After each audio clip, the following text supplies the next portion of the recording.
పారగమానదు పాపపు మనసిది ఈ రసములలో ఎన్నైనా నీరజాక్ష ఇది నీమయమేయని ఈ రీతిని తలపీయగదే కలుగక మానవు కాయపు గుణములు ఇలలోపల గలవెన్నైనా అలరిన శ్రీ వెంకటాధిపనీకే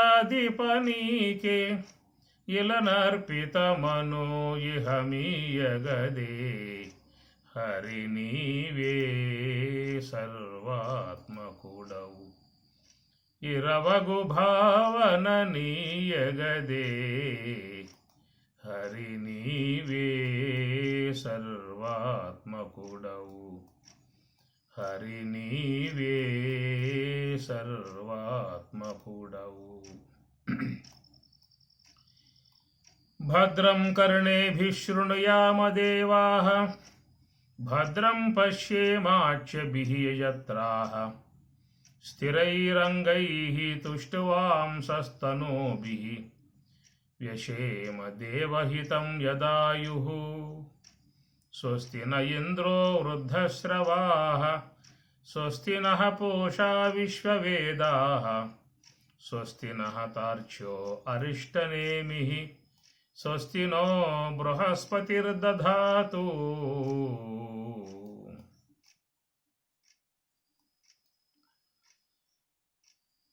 సుకేశ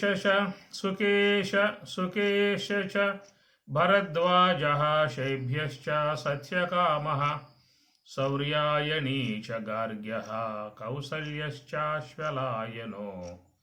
భార్గవో వైదర్భిః కబంధీ కాత్యాయనః తే ఏతే బ్రహ్మపరా బ్రహ్మనిష్ఠాః పరం బ్రహ్మాన్వేషమాణాః ఏషః ఏతత్ సర్వం వక్ష్యతీతి తేహ సమిత్పాణయః భగవంతం పిప్పలాదం ఉపపన్నాః.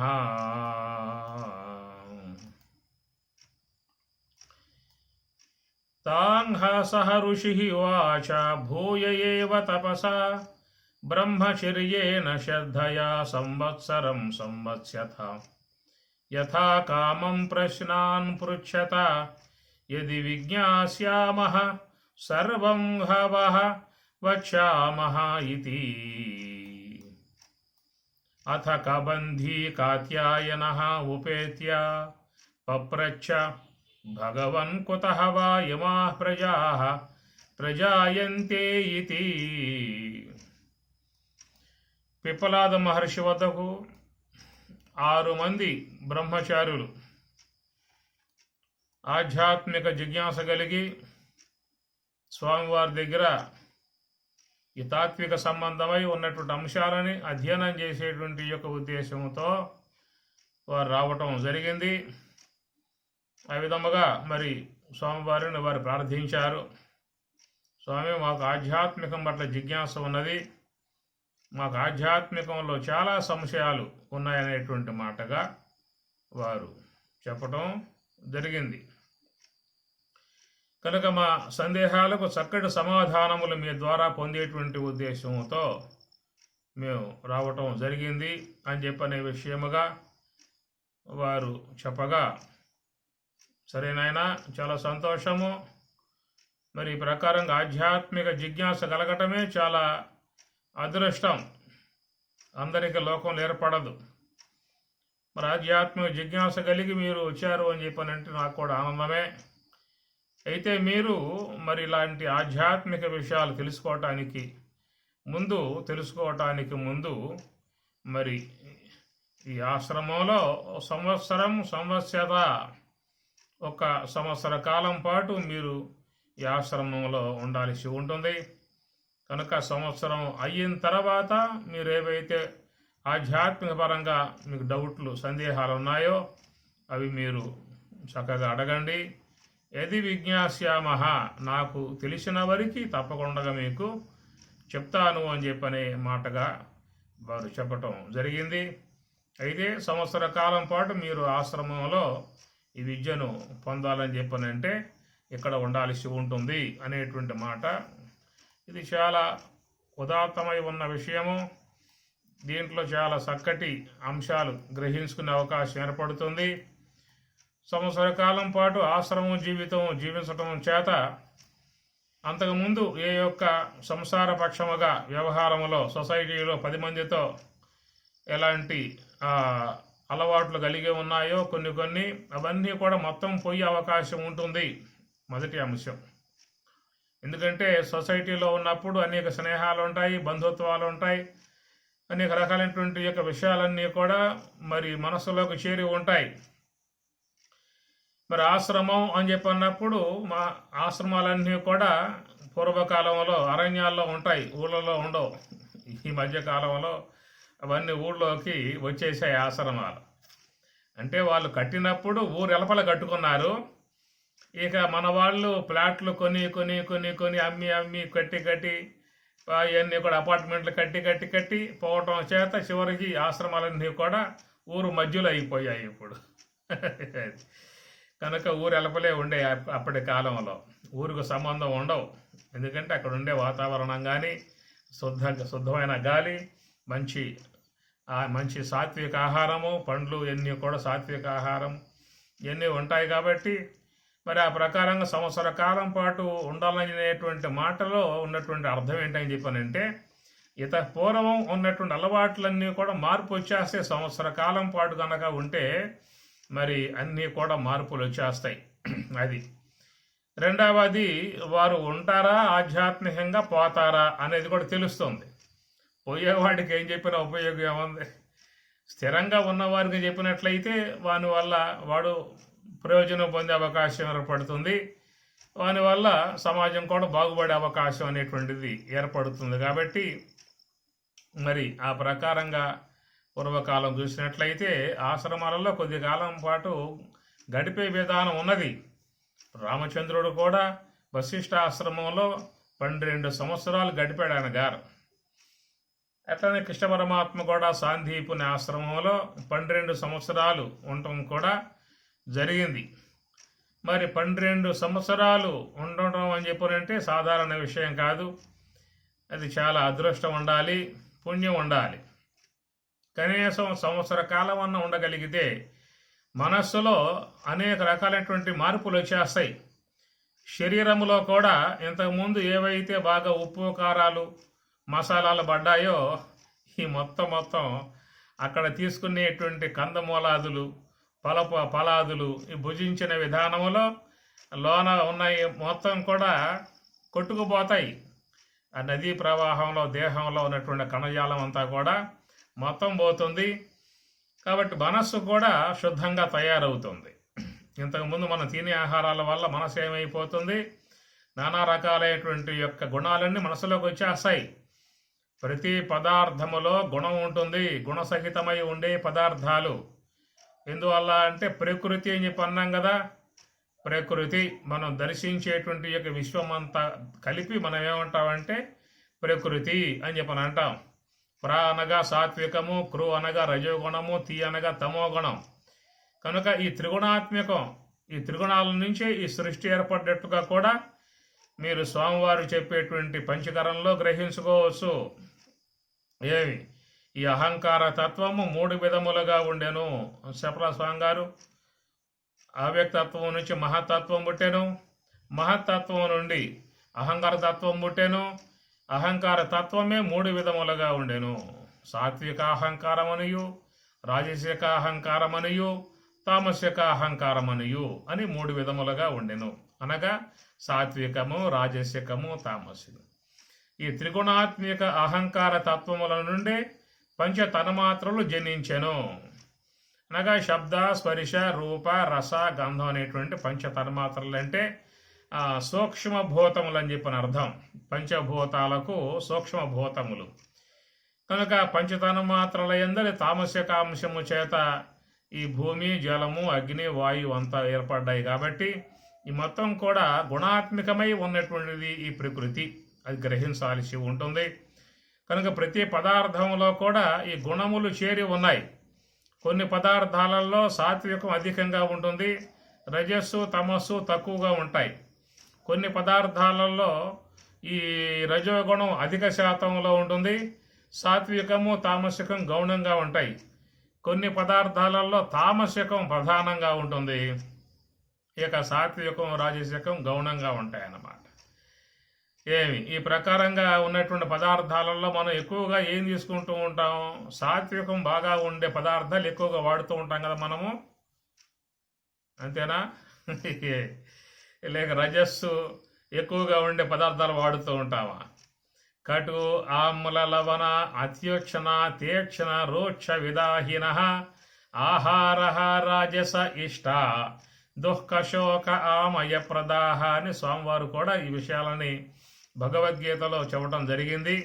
ఆయన కూడా ముచ్చటపడ్డాడు, ఈ విషయం చెప్పాలి లోకానికని చెప్పని స్వామివారు కూడా ముచ్చటపడి చెప్పినటువంటి విషయం. కటు ఆమ్ల లవణ అత్యుక్షణ ఉప్పు కారములు పులుపులు ఇవన్నీ కూడా అన్నమాట. కటు ఆమ్ల లవణ అత్యుక్షణ తీక్షణ రోక్ష విదాహీన ఇవన్నీ కూడా బాగా విదాహీన దాహం పుట్టించేటువంటి పదార్థాలు ఇవన్నీ కూడా. ఇక చూసినట్లయితే ఎక్కువగా కడప జిల్లా చెప్పుకోవాల్సి వస్తుంది. కారాలు ఎక్కువగా పడందే రోషం పుట్టదు. కడప గడ్డ అట్లా ఉండే విధానం. కొంతమంది అయితే కారం బాగా ముద్దలు కలుపుకొని అట్లా గొంతులో పడేసి ఓ చెంబు నీళ్లు పెట్టుకొని దాంట్లో పోస్తూ ఉంటారు లోపలికి. ఈ ప్రకారంగా పోయటం వల్ల ఏమవుతుంది? మనస్సంతా కూడా కారమే. కారం వికారాలు పుట్టుకొచ్చే విధానాలు. దానివల్ల రోగ శోక ఆమయ ప్రదాహ అని స్వామి చెబుతూ ఉన్నారు. ఈ రోగాలు ఎక్కువగా రావటం గల కారణం ఏంటని చెప్పనంటే ఈ కారం ఉప్పు పులుపులు ఎక్కువగా వాడటం కారణంగా ఇవన్నీ కూడా వికారాలు పుట్టుకొచ్చే అవకాశం ఉంటుంది. కాబట్టి ఈ బీపీ అనేటువంటి వాటికి ఇవన్నీ కూడా తోడ్పాటుగా ఉంటాయి. బీపీని పెంచడానికి ఇవన్నీ కూడా మంచి శక్తివంతమైన టానిక్లు ఇవన్నీ కూడా. అందుచేత ఇవన్నీ కూడా పోసినప్పుడు శరీరం అంతా కూడా రకంగా తయారైపోతుంది. ఇక తామసిక సంబంధ ఆహారం అని చెప్పానంటే నేను చెప్పాల్సింది ఏముంది, ఇంకా చివరికి దేవతలకు కూడా పెట్టడం మనం ఆరంభం చేశాం. గంగానమ్మ పోలేరమ్మ నౌకలమ్మ పోతురాజు ఇలాంటివన్నిటికీ కూడా ఏదో జీవులు పట్టుకుపోవాలి. ఆడకి 4 కాళ్ళ జీవులో 2 కాళ్ళ జీవులో పట్టుకుపోయి అమ్మవారికి బలిచ్చి ఆ తర్వాత జిహ్వ దేవతకి అర్పణ చేస్తారు. కనుక దేవతలకి ఇవ్వటం అని చెప్పారంటే ఉద్దేశం వాళ్ళకి ఇష్టమై ఉన్నటువంటివి దేవతలకు ఇచ్చే విధానం ఉంటుంది. దేవతలకు ఇష్టమైనవి మనం ఇస్తామా? ఇప్పుడు అమ్మవారు ప్రత్యక్షమైంది, నాయనా ఎప్పుడు నువ్వు కోడి ఆట ఇస్తున్నావురా, నాకు మొహం కొట్టేసింది, ఏదైనా పూలో సింహాన్ని ఇస్తే పడతా అని చెప్పి అందనుకో, ఏడబట్టుకొస్తా పులి సింహాన్ని అమ్మవారికి. అమ్మవారు చెప్పింది కదా అని చెప్పి ఉద్దేశంతో పులి సింహం కోసంగా పోయాడు అని చెప్పనంటే ఆ అమ్మవారు వీడిని మింగేస్తుంది. అందుచేత వాడి జోలికి పోడు. తనకు ఇష్టమై ఉన్నటువంటి ఏవైతే ఉంటాయో అవే అమ్మవారికి కూడా పెట్టే విధానంగా చేస్తాడే తప్ప అంతకు మించి మిగతా పెట్టరు. ఈ ప్రకారంగా మరి ఇలాంటి తామసిక సంబంధమై ఉన్న పదార్థాలకు బాగా లోను కావడం చేత మరి శరీరం అంతా కూడా తామసికమవుతుంది, మనస్సు కూడా తామసికమే. తామసికము అంటే ఏమిటి అర్థము?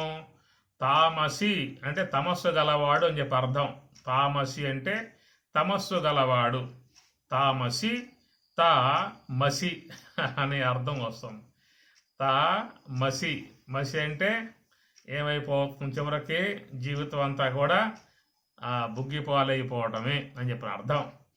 ఎట్లయితే తామసికుడై భస్మాసురుడు తపస్సు చేశాడు, పరమశివుడు ప్రత్యక్షమయ్యాడు, ఏ వరం కావాలో కోరుకోరా అని చెప్పి అన్నప్పుడు స్వామి ఎప్పుడు మీ సేవలో ఉండిట్లు అనుగ్రహించండి, మీ భక్తులతో ఉండి అనుగ్రహించండి, తాత్విక మార్గంలో పోయిట్లు అనుగ్రహించండి, సన్మార్గంలో పోయే విధానముగా అనుగ్రహించండి, మోక్ష మార్గాన్ని చూపించి నాకు మంచి మార్గాన్ని బోధించండి. అనేక అంశాలు ఉంటాయి అడగటానికి. భగవంతుడు ప్రత్యక్షమైనప్పుడు ఇలాంటి అంశాలు చాలా ఉంటాయి అడగటానికి.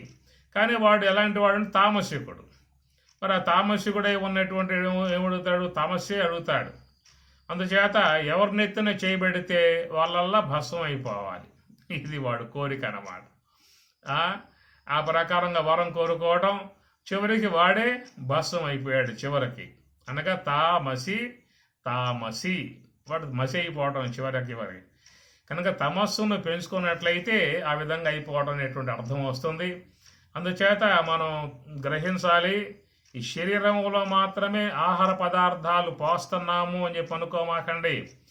శరీరంలో పోసే ఆహారాలన్నీ కూడా గుణరూపముగా మనస్సులోకి ప్రవేశిస్తాయి.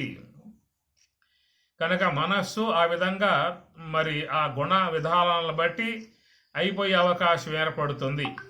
ఏమి ఆయుస్సత్వ బలారోగ్య సుఖ ప్రీతి వివర్ధనా రస్యాః స్నిగ్ధాః స్థిరాః హృద్యాః ఆహారః సాత్విక ప్రియాః అని చెప్పి అంటారు. అందువల్ల సాత్విక సంబంధమై ఉన్నటువంటి ఆహారాలు తీసుకున్నట్లయితే ధ్యానం కూడా మనం బాగా చేసే అవకాశం ఉంటుంది. ఆహారం తిన్నప్పుడు నిద్ర రాకుండా ఉండేటువంటి విధానం కలిగి ఉన్నదే అది సాత్విక ఆహారం. ఏమి ఆహారం పడిందా అంటే కళ్ళు మూసుకుపోయే విధానంగా ఉందా అని చెప్పనంటే అది రజస్సు తమస్సుకు చెందిన ఆహారంగా గ్రహించాల్సి ఉంటుంది. అది ఇప్పుడు చూడండి, ఒక టెంకాయ ఉందనుకోండి, బోండా అని చెప్పి అంటాం కదా, వాటర్ ఉండేటువంటిది. ఒక టెంకాయ తాగండి, ఎట్లా ఉంటారో చూడండి, చాలా ఆనందంగా ప్రశాంతంగా ఉంటారు. ఇంకో టెంకాయ తాగండి, సంతోషంగా ఉంటారు. ఇంకో టెంకాయ తాగండి, ఎన్నన్నా తగ్గుగాక. ఒకవేళ పొట్ట పట్టకపోతే చాలని చెప్పి అంటామే కానీ ఎన్ని కాయలు తాగినప్పటికీ కూడా నీకు ఎలాంటి విధానం ఉండదు కదా. అది మనస్సుకు ఉల్లాసం, సంతోషం, ఆరోగ్యం, మనసుకు కూడా మరి ఆనందం కలగజేసే విధానముగా ఉంటుంది. అదే కొంతమంది అయితే సాయంత్రం అయ్యిందా అంటే షాపుల వద్దకు పోతారు. పగలంతా పనిచేస్తాడు, కష్టపడతాడు. ఆ కష్టపడ్డ దాంట్లో సగం అక్కడే ముందుకి పోసేస్తాడు. దారిలోనే పడిపోతాడు ఆ పనివాడు. మళ్ళీ ఎవరో భార్య బిడ్డలు వచ్చి వాడిని మోసుకుపోవాలి ఇంటి దాకా. కాబట్టి టెంకాయ బోండాలు ఎన్నో తాగాడు, సంతోషంగా ఉన్నాడు. చిన్న కోటర బట్ట తాగాడు, టమామ కింద పడిపోయాడు ఆ పని. ఎందువల్లంటే ఇది తామసిక సంబంధమై ఉన్నటువంటి జలం. అది భగవంతుడు స్వయంగా నిర్మాణం చేసినటువంటి జలం. కొబ్బరికాయలో పరమాత్మయే స్వయంగా ఆయన గారు ఏర్పాటు చేశాడు. కానీ బాటిల్లో కూడా స్వామి పోశారా? ఈ బాటిల్ వీడు పోసుకున్నాడు. ఎంతో కాలం భూమిలో పాతి పెట్టి దాని బాగా కుళ్ళిపోయేదాకా 2-3 నెలల పాటు కుళ్ళిపోయి పాసిపోయి లోపలంతా పురుగులు పడి సూక్ష్మ క్రిములు పడి జీవులు పడి సచ్చి కుళ్ళి అవి మళ్ళా అన్నీ దాంట్లోనే ప్రసాదించి ఏర్పడ్డటువంటి దాన్ని వీడు తీసుకొచ్చి శుద్ధం చేసుకొని సీసాల్లో పోసుకొని తాగుతున్నటువంటి విధానం. కాబట్టి ఇది అనారోగ్యానికి హేతువు. లోన ఉన్న లంగ్స్ పాడైపోతాయి, కిడ్నీస్ పాడైపోతాయి, లివర్ పాడైపోతుంది, దేహం అంతా తూట్లు పడిపోతాయి. మొత్తం దాంట్లో ఉన్నటువంటిదంతా ఆల్కహాల్. కాబట్టి ఈ విధముగా చూసినట్లయితే వాళ్ళు ఎంతగా దానికోసం పరితపిస్తారో. సాయంత్రం అయిందా అని చెప్పనంటే గుళ్ళో కూడా అంతమంది జనం ఉండరేమో కానీ ఈ షాపు కాడ మాత్రం బారులు తీరి క్యూ కట్టి దానికోసంగా వాళ్ళు పాటలు పడతా ఉంటారు. కాబట్టి ఈ ప్రకారంగా ఉన్నదే. దీని ద్వారా డబ్బుకు డబ్బు పోయే, ఆరోగ్యానికి ఆరోగ్యం పోయే. ఈ ప్రకారంగా మానవుడు లోకంలో ఉన్నప్పుడు అనేక రకాలైనటువంటివన్నీ అలవాటు అయిపోతాయి. స్నేహితుల ద్వారా కావచ్చు, బంధువుల ద్వారా కావచ్చు, ఇంట్లో వాళ్ళ అలవాట్లు ఉంటే వాళ్ళ ద్వారా కావచ్చు, అనేక రకాల సొసైటీలో ఉన్న అలవాట్లు అవుతాయి. కాబట్టి ఇవన్నీ కడగాలని చెప్పారంటే ఆశ్రమమే అది. అందువల్ల ఆయన గారు చెప్పింది సంవత్సర కాలం పాటు ఉండి మీరు మీ దేహాన్ని మొత్తం కడుక్కోండి, లోన ఉన్న మనసును కూడా కడుక్కోండి. అట్లా మనసు శుద్ధమైన తర్వాత అప్పుడు నేను దాంట్లో నీకు చక్కటి జ్ఞాన భిక్ష అనేది పెడతా అనేటువంటి యొక్క ఉద్దేశం. కాబట్టి ఆ ప్రకారంగా ఏమవుతుందని చెప్పనంటే ఆశ్రమ సంబంధమై ఉన్నటువంటి యొక్క సదాచారము, సద్విచారణ, మహాత్ముల దగ్గర ఎట్లా ప్రవర్తించాలి, ఎట్లాగా విహరించాలి, ఎట్లాగా మాట్లాడాలి, ఏ విధముగా వాళ్ళ దగ్గర ఉండాల్సి ఉంటుంది, ఇవన్నీ కూడా జీవన విధానముగా ఉన్నటువంటి అంశాలన్నీ కూడా దాని ద్వారా చాలా వస్తాయండి. ఎందుకంటే మేము ఆశ్రమాల్లో జీవించాం కాబట్టి 13 సంవత్సరాలు మొత్తం ఆశ్రమం జీవితం. సుఖబ్రహ్మాశ్రమం రాకముందు నేరుగా పొద్దుటూరే స్వరాజ్య ఆశ్రమానికి వచ్చాను. చాలా చిన్న వయసు అప్పుడు.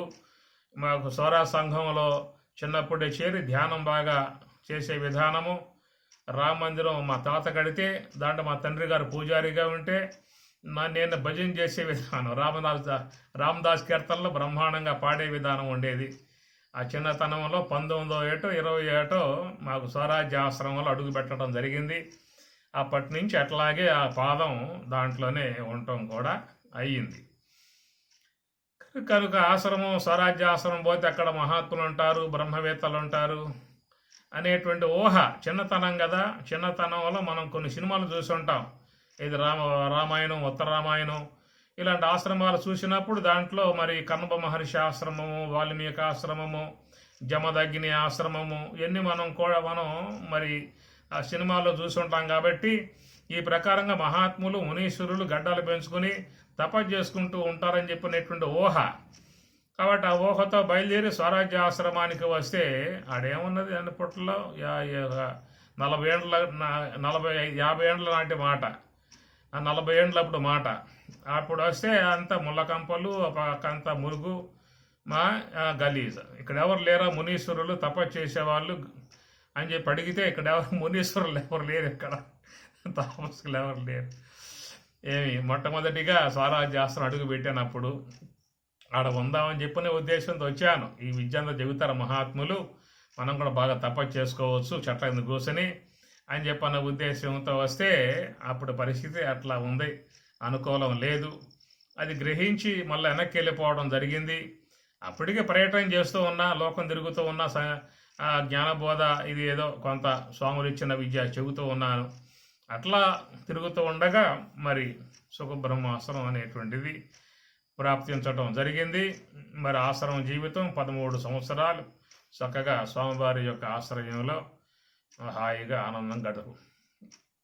ఇది ఒక విధానం. ఆశ్రమం అనేటువంటిది ఒక మంచి స్వాభావికత, మంచి అలవాట్లు, మంచి మనస్తత్వము, మంచి ఆచరణ ఇవన్నీ వచ్చే విధానం అనేటువంటిది ఉంటుంది. అందుచేత ఎప్పుడైనా మీకు అవకాశం ఉన్నప్పుడు ఇలాగ ప్రశాంతంగా ఉండేటువంటి ఆశ్రమాలకు కూడా మీరు పోయి రండి. వయసు పైబడింది, సంసార బాధ్యతలు కూడా చాలా వరకు నిర్వర్తింపజేశారు. బిడ్డలకు కూడా మంచి మార్గం ఏర్పడింది. వాళ్ళు మంచి భవిష్యత్తులో వాళ్ళు ఉన్నారు. వాళ్ళ కుటుంబాలు వాళ్ళు చక్కగా చూసుకునే విధానం కూడా వాళ్ళకి ఉన్నది. కనుక జీవితంలో కష్టపడ్డావు, వనరులు సమకూర్చావు, ఎంత బిడ్డలకు ఇవ్వాలో అంత బిడ్డలకు కూడా సమర్పించావు. కనుక వాళ్ళకి ఎలాంటి ఒక లోటు లేదేక. కనుక ఈ శేష జీవితం అనే దానిని కొంతవరకు మనం కుటుంబంలో ఉన్నా కానీ అప్పుడప్పుడు మరి అలాంటి పుణ్య సంబంధమై ఉన్నటువంటి ఆశ్రమాలకి వెళ్ళినట్లయితే ఒక 10 రోజులో, నెల రోజులో ఉన్నప్పుడు ఆడున్న మహాత్ములతో సాన్నిధ్యం ఏర్పడుతుంది, సాంగత్యం ఏర్పడుతుంది. ఆ మహాత్ములతో మాట్లాడటం జరుగుతుంది. వారితో పాటు మనం కూడా కాస్త మంచి మాటలుగా మాట్లాడుకునే అవకాశం ఏర్పడుతుంది. కలిసి సత్సంగాలలో మనం పాల్గొంటాం. ఆశ్రమాల్లో ఉదయం కాగానే 4 కల్లా లెగుస్తారు ఆశ్రమాలలో. మరి 5 కల్లా గీతాపారాయణం ఉంటాయి, ఇట్లా పూజలు ఉంటాయి, సత్సంగాలు ఉంటాయి, ధ్యానం ఉంటుంది, విచారణ ఉంటుంది. ఇలాంటివన్నీ ఉంటాయి. కాబట్టి అలాంటి వాటిల్లో మనం పాల్గొన్నప్పుడు మెల్లగా మనలో కూడా మంచి వాతావరణం, మంచి అలవాట్లు వస్తాయన్నమాట. ఇప్పుడు మన కుటుంబాలలో ఏముంటాయి, ఉదయం లేచామంటే గందరగోళం, గజిబిజి, అరుపులు, కేకలు, చుట్టుపక్కలన్నీ కూడా కుక్కల అరుపులు, నక్కల అరుపులు ఇలాంటివన్నీ కూడా చెవుల్లో పడతా ఉంటాయి. అందుచేత మరి ఇప్పుడు వయసులో ఉన్నప్పుడంటే సంసార బాధ్యత ఉంటుంది కాబట్టి ఎక్కడికి పోయే అవకాశం ఉండదు. ఇవన్నీ కూడా కొంత అని నిర్వర్తింపజేశాం కాబట్టి అలాగా ఏదన్నా ఒక ఆశ్రమం కోయంబత్తూరులో మరి దయానంద సరస్వతి ఆశ్రమం చాలా బాగా ఉండే ఆశ్రమం. అదే ప్రకారం చిన్మయానంద స్వామి గారి ఆశ్రమం చాలా బాగా ఉంటుంది. ఆనంద ఆశ్రమం కేరళ చాలా బాగా ఉంటుంది. ఇలాంటివన్నీ కొంచెం పీస్ఫుల్గా మనస్సు ధ్యానం చేసుకుంటూ మహాత్ముల యొక్క సాంగత్యంలో మంచి వాతావరణం గడిపే విధానం ఉంటుంది. కాబట్టి అలాంటి అంశాలు ఇవ్వటానికి మన ఉపనిషత్తులలో ఆశ్రమాల గురించిన ప్రస్తావన తీసుకొస్తూ ఉంటారు. అందువల్ల సంవత్సర కాలం పాటు మీరు ఇక్కడ ఆశ్రమంలో ఉండండి అని అనటంలో గల కారణం ఏంటంటే పూర్వం వాళ్ళకి ఏ యొక్క అలవాట్లు అయితే ఉన్నాయో అలవాట్లు మొత్తం పోతాయి. కాబట్టి ఆశ్రమ సంబంధ వాతావరణం మెల్లగా రావాలని చెప్పినట్టు సంవత్సర కాలం పడుతుంది. ఆ వాతావరణం రావాలని చెప్పానంటే మెల్లగా అలాంటి యొక్క అక్కడ ఉన్నటువంటి ప్రక్రియలకు అక్కడ ఉన్నటువంటి ఆహార విధానాలకు ఈ మెల్లగా వచ్చినప్పుడు జీవితం చక్కటి మార్గంలో పయనించే అవకాశం ఏర్పడుతుంది అనేటువంటి విధానములో మరి ఇక్కడ మహర్షి మీరు మా ఆశ్రమంలో సంవత్సర కాలం పాటు ఉండాలి అని చెప్పనేటువంటి విధానముగా చెప్పటంతో వారు సంవత్సరం కాలం పాటు ఉండటం జరిగింది.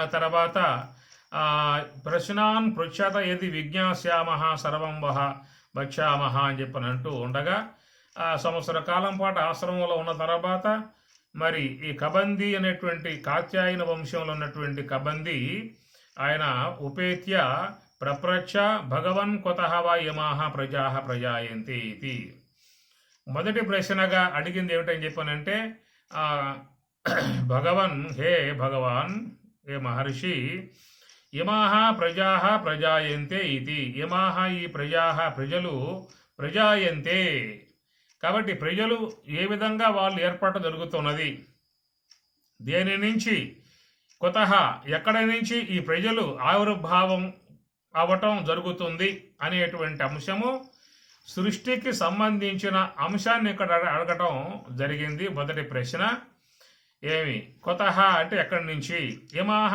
ప్రజాః యమాః ఈ ప్రజలు ప్రజాయంతే ఏర్పడుతూ ఉన్నారు అనేటువంటి మొదటి ప్రశ్నగా అడగగా మరి పిప్పలాద మహర్షుల వారు సమాధానాన్ని చెబుతూ ఉన్నారు.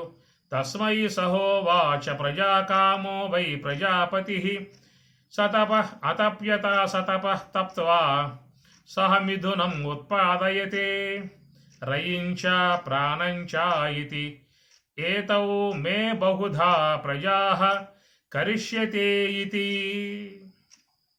తస్మై సహోవాచ ప్రజాకామో వై ప్రజాపతి అన్నారు. ప్రజాపతి అని చెప్పానంటే ఎవరు? బ్రహ్మదేవుల వారు. ప్రజాపతి అని చెప్పానంటే బ్రహ్మదేవుల వారు. ఆయన ఎలాంటి విధానం అని చెప్పానంటే మన స్వామివారు కూడా ఈ బ్రహ్మదేవుని పేర్లు షట్చక్ర విచారంలో వారు చెప్పుకొస్తారు. బ్రహ్మదేవు అందరి పేర్లు దేవతల అందరి పేర్లు కూడా మనకి అమరకోశంలో ఇచ్చుకొచ్చే విధానం ఉంటుంది. బ్రహ్మాత్మ భూసరజ్యేష్ఠ పరమేష్టి పితామహ హిరణ్యగర్భ లోకేశ స్వయంభూ చతురాననః దాతాబ్జయోని విరించి కమలాసనః స్రష్టా ప్రజాపతి వేధా విధాత విశ్వసృట్టు విధి. ఎన్ని కూడా బ్రహ్మదేవుల వారి పేర్లు. బ్రహ్మ అనగా భృగు వృద్ధౌ సమస్త లోకాలని వృద్ధి పొందింపజేసే విధానముగా ఉన్నటువంటి ఆయన్ని బ్రహ్మ అని చెప్పని అంటారు.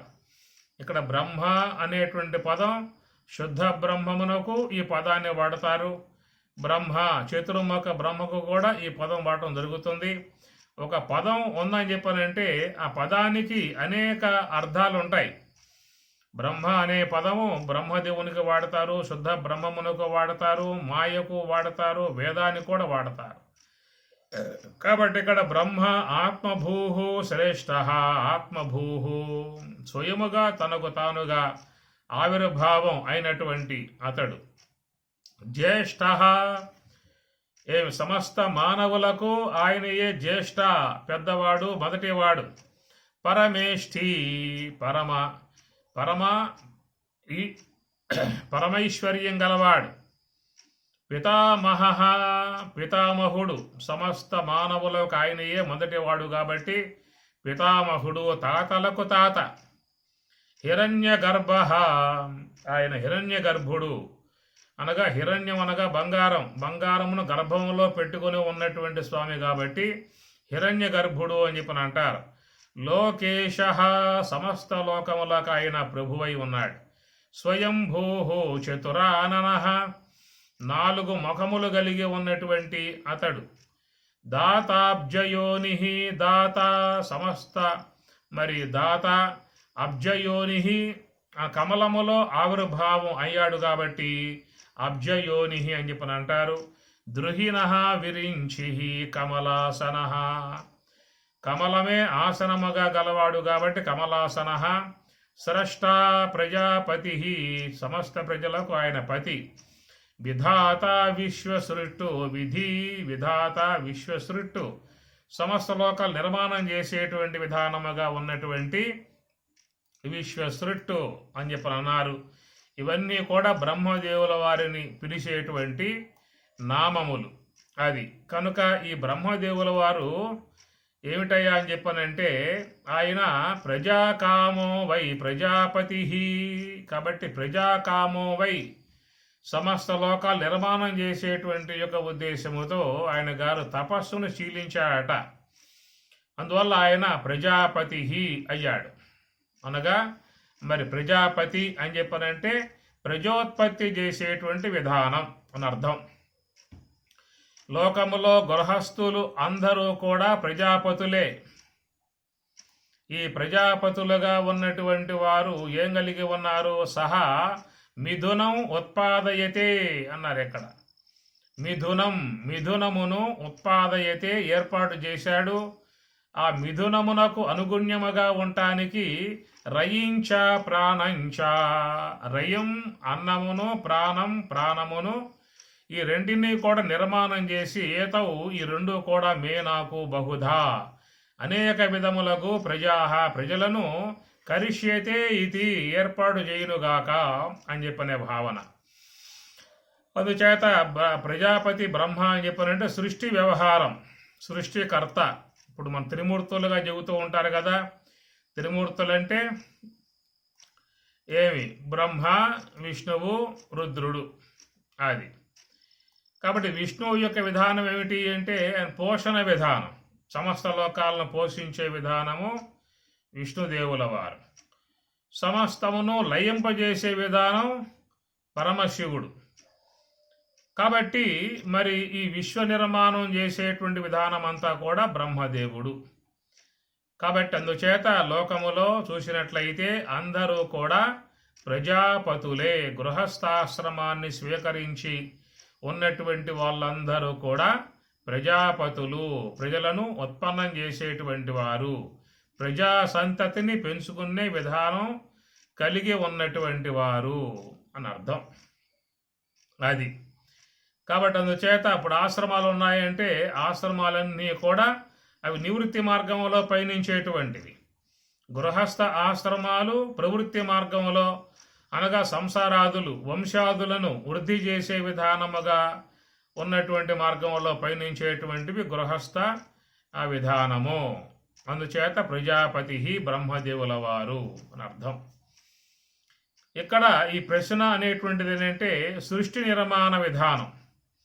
ఈ సృష్టి నిర్మాణం, ఈ జగత్ నిర్మాణం అని చూసినట్లయితే ఇక్కడ మిథునం ఉత్పాదయతే, రయించ, ప్రాణంచ అనేటువంటి అంశాల మీద కొంత మనం మాట్లాడుకోవాల్సిన విషయం ఉంటుంది.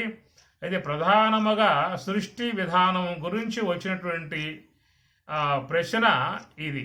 మొదటి ప్రశ్న, ఈ సృష్టి విధానం గురించి అన్ని సిద్ధాంతకారులు కూడా వాళ్ళ విధానాలలో చెప్పటం జరిగింది. ఏమి? నైయాయికులు, వైశేషికులు, చార్వాకులు, వేదాంతులు, వైష్ణవులు ఈ ప్రకారంగా ఈ సృష్టి విధానాల గురించి వాళ్ళ సిద్ధాంత ప్రకారంగా చెప్పే విధానాలు. నైయాయికులు, వైశేషికులు వాళ్ళు ఆరంభవాదాన్ని చెప్పుకొస్తారు.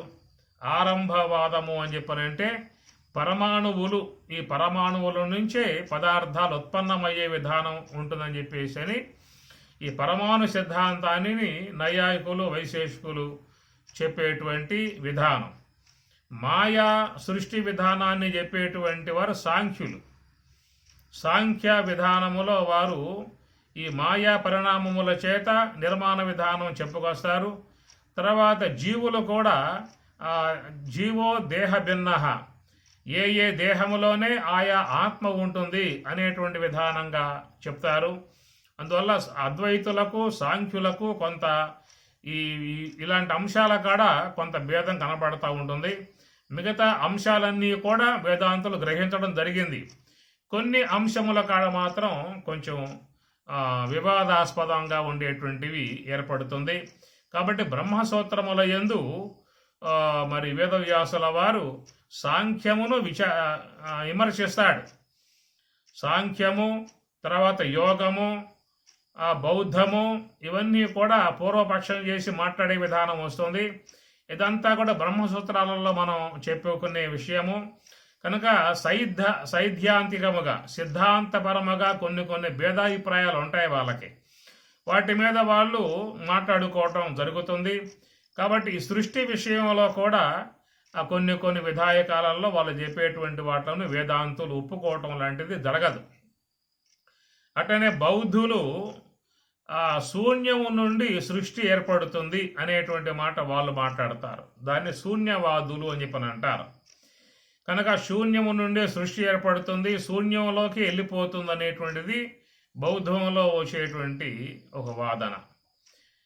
ఈ ప్రకారముగా చూసినట్లయితే సృష్టి విషయాన్ని గురించి ఆయా సిద్ధాంతకారులు అందరూ కూడా మాట్లాడటం జరిగింది.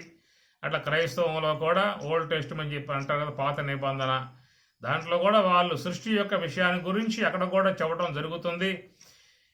ప్రభువగు యెహోవా ఆ ప్రకారముగా శనివారం పూట ఈ విధంగా నిర్మాణం చేశాను, శుక్రవారం నిర్మాణం చేశాను, ఇట్లా వారం అంతా కూడా చెప్పుకొచ్చిన తర్వాత ఆదివారం ఆయన సృష్టి విషయాన్ని ఆపేశాడు, రెస్ట్ తీసుకున్నట్లుగా చెప్పుకొచ్చేటువంటి భావాలు దాంట్లో ఉంటాయి.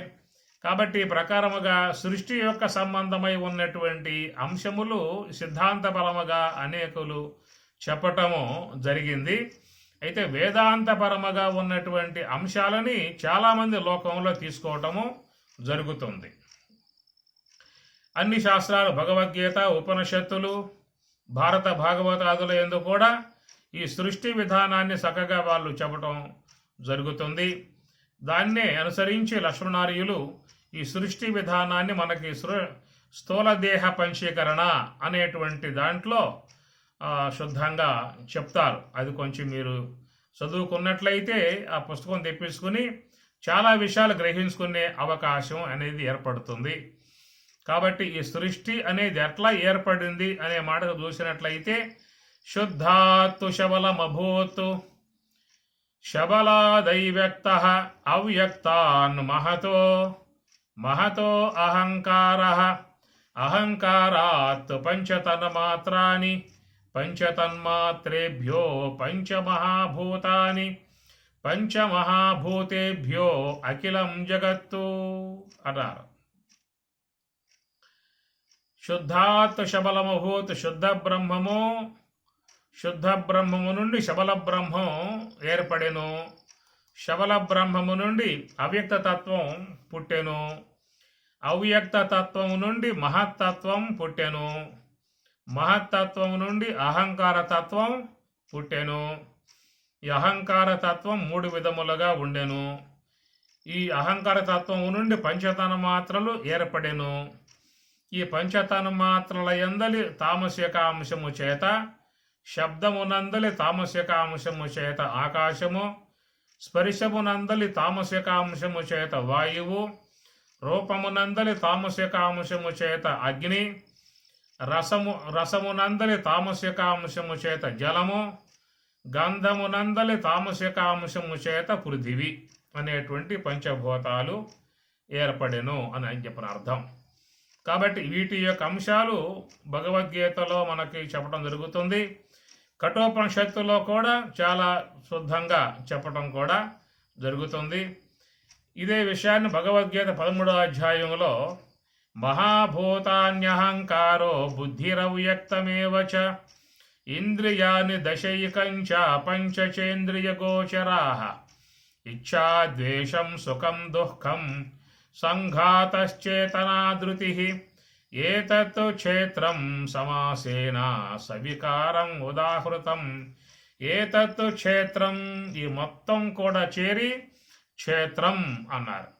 సవికారం ఉదాహృత, సవికారం వికారము కలిగి ఉన్నటువంటివిగా చెప్పబడతాయి అని చెప్పిన అర్థం. అందుచేత ఇది సృష్టి విధానం మనకి ఎంత శుద్ధముగా, మరి మిగతా వాళ్ళు చాలామంది సాంఖ్యకారులు కానీ, అచిరులు కానీ, లోకంలో ఉన్నటువంటి ఇతర సిద్ధాంతకారులు కానీ చెప్పుకొచ్చిన విధానాలు కూడా ఉన్నాయి. కానీ చాలామంది ఏంటంటే ఈ ఆకాశం నుండే సృష్టి విధానం చెప్పుకురావటం లోకంలో ఉంటుంది. ఎందువల్ల ఆకాశం నుండే చెప్పటము అని చెప్పనంటే మనకు తైత్రీయంలో అట్లాగే వచ్చింది.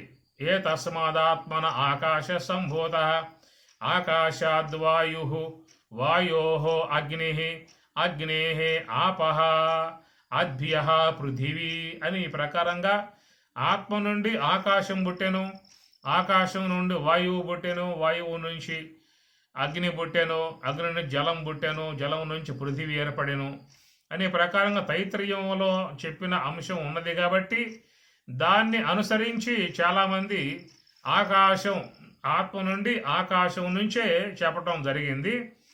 కానీ సాంఖ్య విధానములో చూసినట్లయితే ఇంకా పైనుంచి వచ్చారు వాళ్ళు. ఎక్కడ అంటే శుద్ధ బ్రహ్మము అన్నారు. శుద్ధ బ్రహ్మమే శబల బ్రహ్మముగా భాషిస్తూ ఉన్నది. శబల బ్రహ్మము నుండి అవ్యక్త తత్వము, అవ్యక్త తత్వము నుండి మహత్తత్వము, మహత్తత్వము నుండి అహంకార తత్వము అనేటువంటి ఇవి స్వరాజ్య శ్లోక గురు శ్రీ జగద్గురు లక్ష్మణార్యులు ఇక్కడి నుంచి సృష్టి విధానాలను చెప్పడం అనేటువంటిది వారు ఆ అంశాన్ని తీసుకోవడం జరిగింది. కనుక ఈ అంశం మనకి శాస్త్రంలో కూడా శుద్ధంగా వస్తుంది. భగవద్గీతలో కూడా ఊర్ధ్వమూలం అధశాఖం అశ్వత్థం ప్రాకు అవ్యయం ఛందాంసి యస్య పర్ణాని యస్తం వేద సవేదవితు అనేటువంటి విధానములో 15వ అధ్యాయం భగవద్గీత 15వ అధ్యాయంలో మీరు ప్రవేశించినట్లయితే అక్కడ మీకు చాలా శుద్ధంగా చెప్పేటువంటి విషయం. అధశ్చోర్ధ్వం ప్రసృతాస్తస్య శాఖాః గుణ ప్రవృద్ధ విషయ ప్రవాహ శాఖాః, శాఖలు అనగా 3 కొమ్మలు.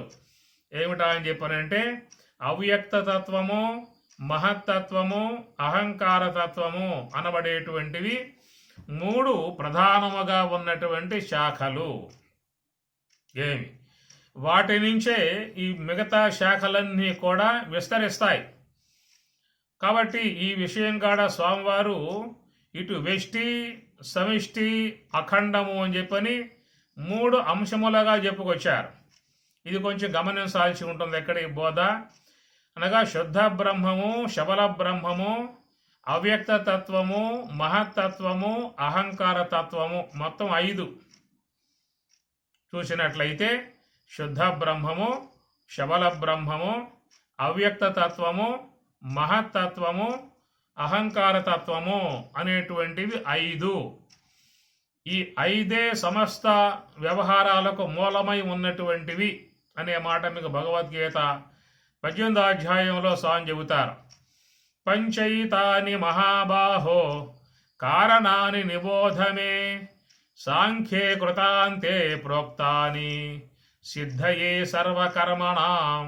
సర్వకర్మణాం సమస్త కర్మలు కూడా సిద్ధించే విధానముగా ఉన్నాయని చెప్పని. ఏమిటని చెప్పనంటే పంచైతాని మహాబాహో పంచ ఏతాని, ఏతాని పంచ, ఈ 5 అని చెప్పని అన్నారు. కారణాన్ని నిబోధమే, కారణాన్ని సమస్త అన్నింటికి కూడా కారణమై ఉన్నటువంటివి ఈ పంచ 5 అని చెప్పని అన్నారు. సాంఖ్యే కృతాంతే ప్రోక్తాని, సాంఖ్య శాస్త్రమునందు ప్రోక్త చెప్పబడుతూ ఉన్నటువంటివి ఈ 5 అన్నారు. ఏమిటా 5 అంటే జ్ఞాపకం ఉన్నాయా? శుద్ధ బ్రహ్మము, శబల బ్రహ్మము, అవ్యక్త తత్వము, మహత్తత్వము, అహంకార తత్వము అనేటువంటివి. ఇప్పుడు శుద్ధ బ్రహ్మము అని అన్నట్లయితే ఇక్కడ సమస్త విశ్వానికి అధిష్టానమై ఉన్నటువంటి స్వరూపము, సచ్చిదానందమై ఉన్నటువంటి స్వరూపము, సమస్త విశ్వానికి ఆధారమై ఉన్నటువంటిది, దాని శుద్ధ బ్రహ్మము అని చెప్పి అంటారు. మనం ఈ శుద్ధ బ్రహ్మము యొక్క విషయాన్ని గురించి మనం గాయత్రి మహామంత్రంలో విధేయ విశేషణాలు, నిషేధ్య విశేషణాలు అనేటువంటి దాని మీద మనం చెప్పుకోవడం జరుగుతూ ఉన్నది. కాబట్టి మనం గాయత్రి మహామంత్ర సందర్భంలో శుద్ధ బ్రహ్మము యొక్క విషయం అక్కడ మనం చెప్పుకునే విషయంగా ఉంది కనుక, రెండవది శబల బ్రహ్మము అనేటువంటిది. శబల బ్రహ్మము అని చెప్పనంటే శబలతి నానా గుణాతీతి శబలహ, నానా గుణములతో చేరి ఉండేటువంటి దానిని శబల బ్రహ్మము అని చెప్పనంటారు. ఈ శబల బ్రహ్మము అనేటువంటి విధానములోనే ఈశ్వరుడు అనే మాట కూడా వాడటం జరుగుతుంది. అనగా సమిష్టిలో ఈశ్వరుడు, అఖండమునందు చెప్పినట్లయితే శబల బ్రహ్మము, అదే వెష్టిలో చెప్పినట్లయితే జీవుడు, మనలో వెష్టిగా చెప్పినట్లయితేనేమో జీవుడు, అటనే శుద్ధ బ్రహ్మము మనలో చెప్పినట్లయితేనేమో ప్రత్యేగాత్మ, అదే శుద్ధ బ్రహ్మం మరి పరమాత్మగా ఈశ్వరుని యందు సమిష్టిలో ఆ చేతనమే అఖండములో శుద్ధ బ్రహ్మము అని చెప్పని. ఇవి కొంచెం గమనికగా విన్నట్లయితేనే అర్థమయ్యేటువంటి అంశాలు, సాంఖ్య విషయ సంబంధ అంశాలు. ఒకసారితో అర్థం కావు, 2-3 సార్లు వినాల్సిందే. ఒకసారి విన్నప్పుడు మనస్సులో సూచాయిగా ముద్రలు పడతాయి. 2 సార్లు విన్నప్పుడు ఏమవుతుందని చెప్పనంటే కొంచెం మొన్న విన్నాం కదా స్వామి చెప్పగా అనే విషయముగా జ్ఞాపకం వచ్చినప్పుడు మనసులో కొంచెం గట్టిగా కనబడతాయి. చేత్తో తడిమినా కానీ కొన్ని అవి మనకి చేతికి తగులుతాయి అన్నమాట. అదే 3వ 4వ విన్నప్పుడు కొంచెం మనసుకు బాగా శుద్ధంగా అర్థమయ్యే అవకాశం ఉంటుంది. ఈ అంశాలు మనం పదే చెప్పుకోవాల్సిన ఆవశ్యకత కూడా ఉంటుంది. అందుచేత ఇక్కడ మీకు చెప్పినటువంటి మాటల్లో వెష్టి, సమష్టి, అఖండము అనేటువంటి 3 అంశములుగా చెప్పే విధానం ఉంటుంది ఈ బోధలో. అఖండము అని చెప్పన్నప్పుడు శుద్ధ బ్రహ్మము, శబల బ్రహ్మము, అవ్యక్త తత్వము, మహత్తత్వము, అహంకార తత్వం గుర్తుపెట్టుకోండి. ఇది అఖండం. అది సమిష్టి అన్నప్పుడు పరమాత్మ, ఈశ్వరుడు, రుద్రుడు, విష్ణువు, బ్రహ్మ, ఇవి సమిష్టిలో చెప్పేటువంటి అంశములు. అదే వెష్టి జీవుని యందు, మన యందు చెప్పినప్పుడు ప్రత్యేగాత్మ, జీవుడు, అహంకారము, బుద్ధి, మనస్సు, ఇవి ప్రధాన కారణాలు. ఇవన్నీ కూడా పంచైతాని మహాబాహో కారణాని నిబోధమే సాంఖ్యే కృతాంతే ప్రోక్తాని సిద్ధయే సర్వకర్మణాం. సమస్త కర్మలు సిద్ధింపబడాలని చెప్పి అన్నట్లయితే ఈ 5 ద్వారానే సిద్ధించే అవకాశం ఏర్పడుతుంది.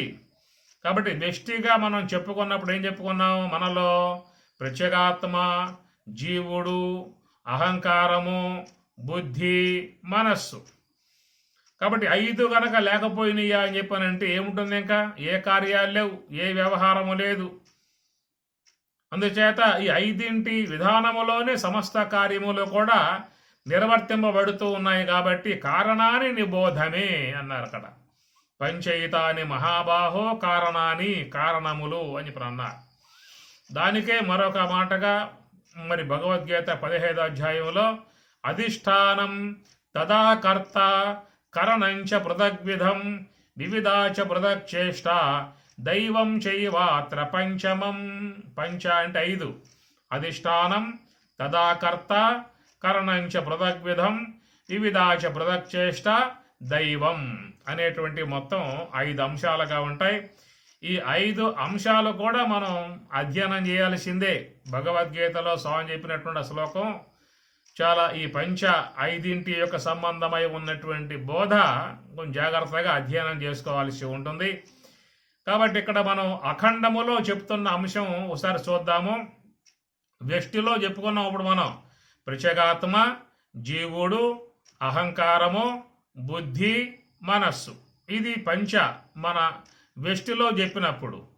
అది అఖండంలో చెప్పినట్లయితేనేమో శుద్ధ బ్రహ్మము, శబల బ్రహ్మము, అవ్యక్త తత్వము, మహత్తత్వము, అహంకార తత్వము అని అర్థం. కనుక వాటి అంశాలు భగవద్గీతలో వివరణాత్మకముగా చెప్పటం కూడా జరిగింది. అధిష్టానం అనే మాట శుద్ధ బ్రహ్మము, తదాకర్త అనే మాట శబల బ్రహ్మం, ఈశ్వరుడు. కాబట్టి సమస్త విశ్వ నిర్మాణం అంతా కూడా చేసేది ఎవరని చెప్పారంటే శబల బ్రహ్మం. శుద్ధ బ్రహ్మము ఏమీ చెయ్యదు. శుద్ధ బ్రహ్మము కేవలం ఎట్లా ఉంటుంది? చేతనాత్మికమై, సచ్చిదానందమై, నిర్వికారమై, నిరాకారమై, నికర్తృత్వం కలిగి ఏ వ్యవహారము లేకుండా ఉండే విధానం శుద్ధ బ్రహ్మమైతే, తదాకర్త ఈశ్వరుడు మాత్రమే సమస్త కార్య వ్యవహారం అంతా కూడా చేసేటువంటి విధానము. ఏమి రాష్ట్రపతి ఉన్నాడు అనుకోండి, రాష్ట్రపతి ఆయన ఏం చేస్తాడు? పరిపాలనా విధానంలో కొత్త శాసనాలు చేస్తాడా? కొత్త వ్యవహారం చేస్తాడా? మంత్రివర్గాన్ని ఏమన్నా మార్పులు జరుపులు చేస్తూ ఉంటాడా? రాష్ట్రపతి ఏం చేస్తాడు? కేవలం ఆయన సాక్షి మాత్రంగా ఉంటాడు. చేసే వాళ్ళకి ఆమోదం ఏదో పలుకుతాం, ఒక ముద్ర వేయటం, పంపడం తప్ప ఆయన గౌరవప్రదమగా ప్రథమ పౌరుడు, భారతదేశానికి ప్రథమ పౌరుడుగా ఉన్న విధానము రాష్ట్రపతి అని చెప్పిన అర్థం. ఆయన ఏమీ చేయడు, ఊరకే ఉంటాడంతే. అట్లాంటి విధానమే శుద్ధ బ్రహ్మము. ఆయన ఏమీ చేయడు.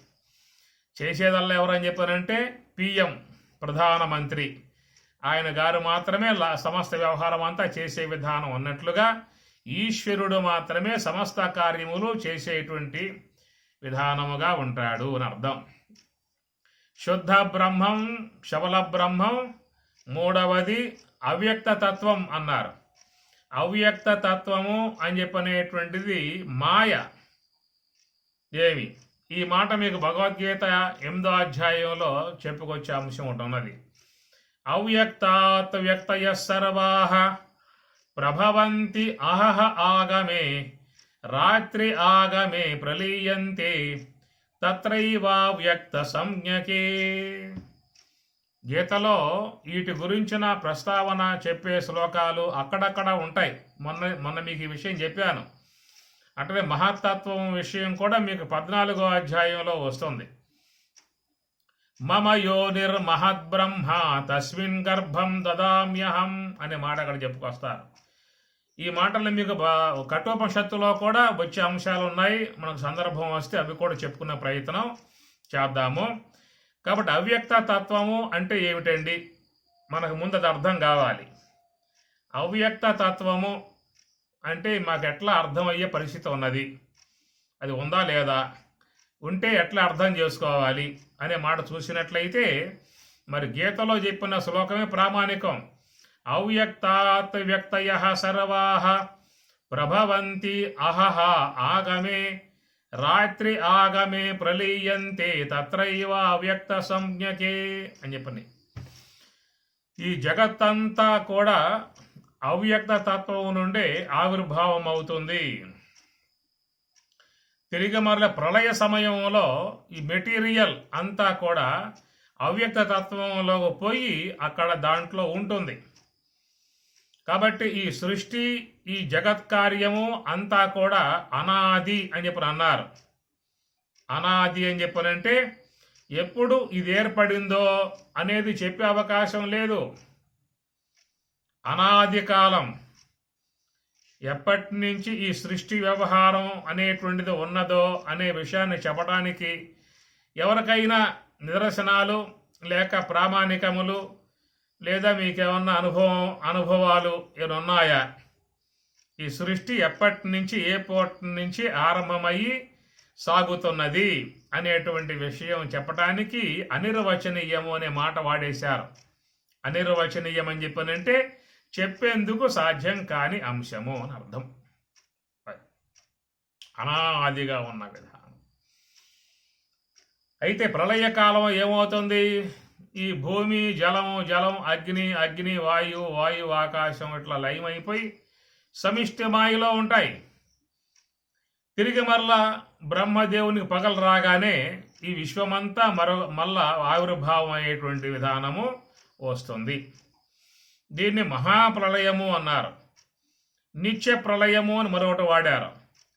నిత్య ప్రళయము అని చెప్పనంటే ఇప్పుడు మనం ఉన్నాం కదా, మెలకువ వచ్చింది అని చెప్పనంటే మరి కర్మేంద్రియములు, జ్ఞానేంద్రియములు, అంతరేంద్రియములు, ఈ యొక్క మనో సంబంధ గుణాదులు, కామ క్రోధ లోభ మోహ మదమాశ్చర్యాది గుణాదులు, ఇక మనసులో చేరి ఉన్నటువంటి సంస్కారములు, ఇవన్నీ కూడా వ్యవహారంలోకి వచ్చేస్తాయి. జాగ్రత్త కాలంలో ఈ వ్యవహారం అంతా కొనసాగిస్తాం. ఏమి రాత్రి అయిందా, నిద్రించామా, ఈ మొత్తం ఏమవుతాయి? ఈ మొత్తం ఏడగబోతాయి చెప్పండి. జ్ఞానేంద్రియాలు, కర్మేంద్రియములు, అంతరేంద్రియాలు, ఈ మొత్తం ఏం చేస్తున్నాం మనం? పక్క వాళ్ళకి అప్పచెప్పి లోనకు పోతున్నామా, లేక బీరు వాళ్ళకి పెట్టేమన్నా మనం తాళం వేసి లోనకు పోతా ఉన్నామా? ఇవన్నీ ఏం చేస్తున్నాం? ఈ మొత్తం లోనకు పోయి లోన ఉన్న అవిద్య అని చెప్పని అంటాం. అజ్ఞానం అనవచ్చు, అవిద్య అనవచ్చు.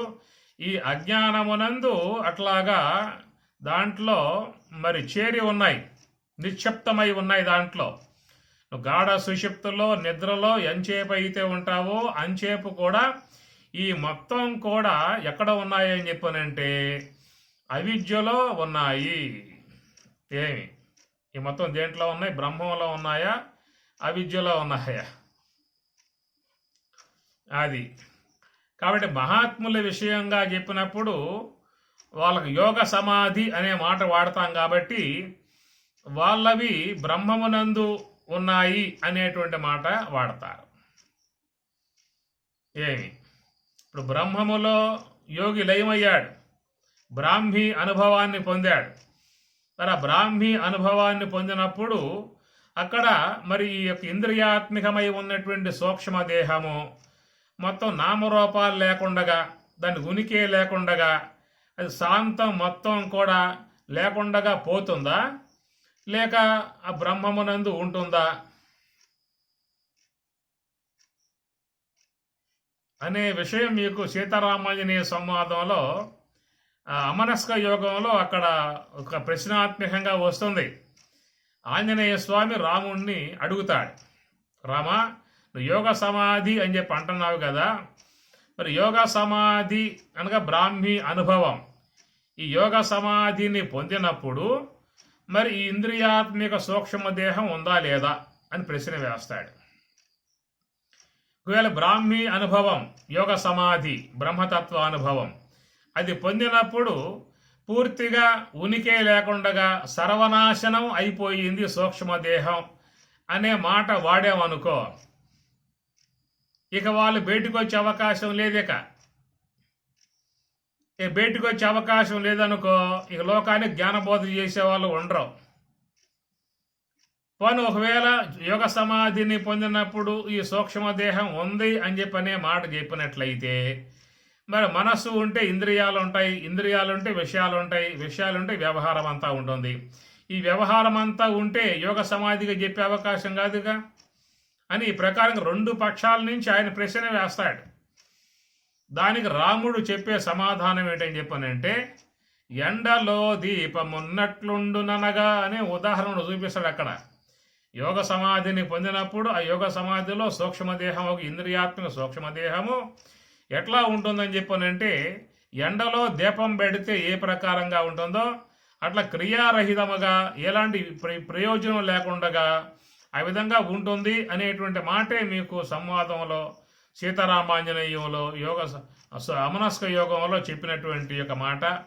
కాబట్టి మనం నిద్రపోయినప్పుడు కారణదేహముకు అజ్ఞానంలో ఏ ప్రకారముగా సూక్ష్మదేహము దాన్ని నిక్షిప్తమయ్యి మళ్ళీ తర్వాత జాగ్రత్త అవస్థకు వచ్చినప్పుడు మళ్ళీ బయటికి వచ్చి వ్యవహారం చేస్తుందో, అట్లాగా యోగ సమాధిని పొందినప్పుడు కూడా మహాత్ముల యొక్క సూక్ష్మదేహము బ్రహ్మమునందు ఉండి తిరిగి మరలా జాగ్రత్త అవస్థకు వచ్చినప్పుడు ఆ సూక్ష్మదేహము ఇంద్రియాత్మికమై ఉన్న మనో సంబంధమై ఉన్న సూక్ష్మదేహము మళ్ళా బయటికి వచ్చి వాళ్ళు కూడా లోక వ్యవహారం చేస్తున్నటువంటిది అని చెప్పిన అంటారు.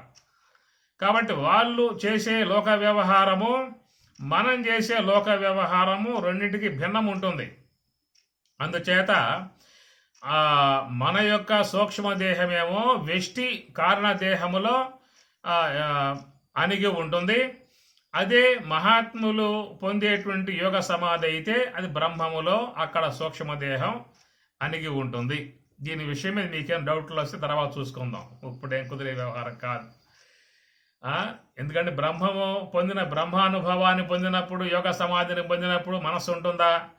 మనసు మొత్తం లైవ్ అయిపోతుంది కదా, మొత్తం నాశనం అయిపోతుంది కదా అనేటువంటి విషయాల మీద ఉన్నటువంటి సందిగ్ధ పరిస్థితులు ఉన్నాయి. కాబట్టి మనస్సు ఉందని చెప్పనే మాట మీద దాన్ని అంగీకరించే వాళ్ళు తక్కువ. దీని మీద కొన్ని సందేహాలు ఉన్నాయి. ఇప్పుడు సుషుప్తి అవస్థను పొందినప్పుడు సుషుప్తిలో అజ్ఞానంలో సూక్ష్మదేహం ఉంటుంది. తిరిగి మరలా జాగ్రత్త అవస్థకు వచ్చినప్పుడు మళ్ళా సూక్ష్మదేహం వ్యవహారం చేస్తున్నాం అనే మాట లోకంలో అందరికీ కూడా అనుభవంలో ఉన్న విషయం. కాబట్టి ఈ ప్రకారముగా ఈ వెష్టి లయం అనే దానిని మనం చెప్పే విధానములో నిత్య ప్రళయము అనే మాట వాడాము. రెండవది మహాప్రళయము అనే మాట. ఏమిటా మహాప్రళయము, వెష్టి ప్రళయం అని చెప్పనంటే, మనలో ఉన్నటువంటి మనస్సు అనేటువంటి బ్రహ్మ నిద్రించినప్పుడు, అజ్ఞానములో ఉపశమించినప్పుడు ఆ మనస్సుతో పాటు కర్మేంద్రియములు, జ్ఞానేంద్రియములు, వ్యవహారం అంతా కూడా ఆ సమస్య ఉంటుంది. అది నిత్య ప్రళయము. అట్లాగా సమిష్టి మనస్సు బ్రహ్మ, అనగా ఈశ్వరుని యందు ఉన్నటువంటి మనస్సు బ్రహ్మ. ఆ బ్రహ్మ ఉపశమించినప్పుడు, నిద్రించినప్పుడు ఈ లోకమంతయు కూడా ఆ సమిష్టి మాయలో లయమవుతుంది. అది అనగా భూమి, జలము, అగ్ని, వాయువు, ఆకాశము, అహంకార తత్వము, మహత్తత్వము, ఈ సృష్టి వ్యవహారం అంతయు కూడా సమిష్టి ప్రళయములో అక్కడ మాయలో ఉంటుంది. దాన్ని అవ్యక్త తత్వము అని చెప్పి అన్నారు. ఆ మాయనే అవ్యక్త తత్వము అని చెప్పని అంటారు. అవ్యక్త తత్వమునందు అది సమిష్టి విశ్వమంతా కూడా ఆడ ఉంటుంది. మరలా పగలు రాగానే బ్రహ్మదేవుల వారికి ఈ మళ్ళా ఆ మాయ నుంచి ఈ జగత్తంతా కూడా బయటికి వస్తుంది అనే మాట. భూత్వా భూత్వా ప్రలీయతే, భూత్వా భూత్వా ప్రలీయతే, రాత్రి యాగమే ప్రలీయంతే తత్ర ఇవావ్యక్త సంజ్ఞకే అనేటువంటి విధానముగా శాస్త్రం చెప్పేటువంటి మాట. కాబట్టి ఇక్కడ మనం శుద్ధ బ్రహ్మము అనే అంశము, రెండవది శబల బ్రహ్మము, అనగా శుద్ధ బ్రహ్మమే శబల బ్రహ్మము. ఎందుకని చెప్పానంటే, ఎంతవరకైతే మాయా అనే ఆవరణం ఉంటుందో ఆ ఆవరణం కలిగి ఉన్నటువంటి ఆ చేతనమును శబల బ్రహ్మము అని చెప్పని అంటారు. అనగా ఉపాధి సహితమై ఉన్నటువంటిదేమో శబల బ్రహ్మము, నిరుపాధికమై ఉన్న విధానమంతయు కూడా శుద్ధ బ్రహ్మము అనేటువంటి మాటలు చెప్పే విధానము. అర్థం కాని అంశాలు ఏమన్నా ఉంటే తర్వాత మన దాని మీద వాళ్ళు మాట్లాడుకోవటం జరుగుతుంది. అయితే నాకున్న ఒక అవగాహన ఏదో ఉంది కాబట్టి ఈ అవగాహనతో మాటలు చెప్పుకుంటూ పోతూ ఉంటాను. అయితే అందరికీ కూడా ఈ విధంగా అందుబాటులో ఉంటాయా పదాలు, అవగాహనలోకి వస్తాయా అని చెప్పనంటే, ఎవరెవరి యొక్క పరిచయము, ఎవరెవరి యొక్క సంస్కారాన్ని బట్టి సులభముగా అందుకునే వాళ్ళు మీలో ఉన్నారు. నేను చెప్పకముందే దాన్ని ముందుగానే ఊహించి కూడా ఈ విధమైనటువంటి అంశము కదా అని చెప్పిన ఉద్దేశంతో అవలీలగా గ్రహించుకునే పరిచయం కలిగి, సాహిత్యం కలిగి ఉన్నటువంటి వారు ఇక్కడ ఉన్నారు. చెప్పిన విషయాలు సగం అర్థమయ్యి సగం అర్థం కాకుండా ఉన్న విధానం గలవారు దీంట్లో ఉన్నారు. అయితే చెప్పే విషయాలు బొత్తిగా అర్థం కాని విధానముగా, ఏదో ఆకాశ కదంబంగానో ఈ మాయా విధానంగానో, ఇదేమైనా బ్రహ్మ విద్య అర్థం కాకపోవడం అని చెప్పినట్లుగా అర్థం కాని విధానంగా కూడా ఉన్నటువంటి వాళ్ళు కూడా బహుశా ఉండవచ్చు. ఏదైనా కానీ ఒకసారి 2 సార్లు వింటూ ఉంటే అవగాహన వచ్చే అవకాశం ఏర్పడుతుంది. అందుచేత సృష్టి వ్యవహారం తీసుకున్నాం కాబట్టి శుద్ధ బ్రహ్మము, శబల బ్రహ్మము, మూడవది అవ్యక్త తత్వము అనేటువంటి విధానాలు మనం కేవలం పదములు వాడుకుంటూ గనక పోయినట్లయితే మనకు ఏమీ కూడా దాని ఎందుకు గోచరించే అవకాశం ఉండదు. అయితే ఆ పద సంబంధమై ఉన్న అంశాలు కొంచెంగా మనం గనక చెప్పుకున్నట్లయితే కొంత మనసుకి ఆ పదం యొక్క సంబంధమై ఉన్న వివరణ మనసు గోచరించే అవకాశం ఏర్పడుతుంది. కాబట్టి ఇక్కడ మనం అవ్యక్త తత్వము అనే మాట వాడాము. అవ్యక్త తత్వము అని చెప్పనే మాట అది మాయ అని కూడా చెప్పుకోవాల్సి వస్తుంది. ఈ మాయా ఉపాధిగా కలిగి ఉన్న శుద్ధ బ్రహ్మమునే శబల బ్రహ్మ అని చెప్పడం జరుగుతుంది. ఎంతవరకైతే మాయా అనే ఉపాధి ఉంటుందో అంతవరకుగా ఉన్నటువంటి శుద్ధ బ్రహ్మమును శబల బ్రహ్మ అంటారు. ఈ మాయ రహితమై మాయకు అతీతమై ఉన్నటువంటి చేతనం అంతా కూడా శుద్ధ బ్రహ్మమే. కనుక నిరుపాధికమై ఉన్నది శుద్ధ బ్రహ్మము అని చెప్పనంట. సోపాధికమై ఉన్నటువంటి అంశాన్ని శబల బ్రహ్మ అనేదిగా చెప్పుకుంటాం. కాబట్టి మాయనే అవ్యక్త తత్వము అనే పదంతో చెప్పడం జరుగుతూ ఉంది ఇక్కడ. కనుక అవ్యక్త తత్వము అని చెప్పనంటే సమస్త సృష్టి వ్యవహారానికి మూలమై ఉన్నటువంటిది అవ్యక్త తత్వము.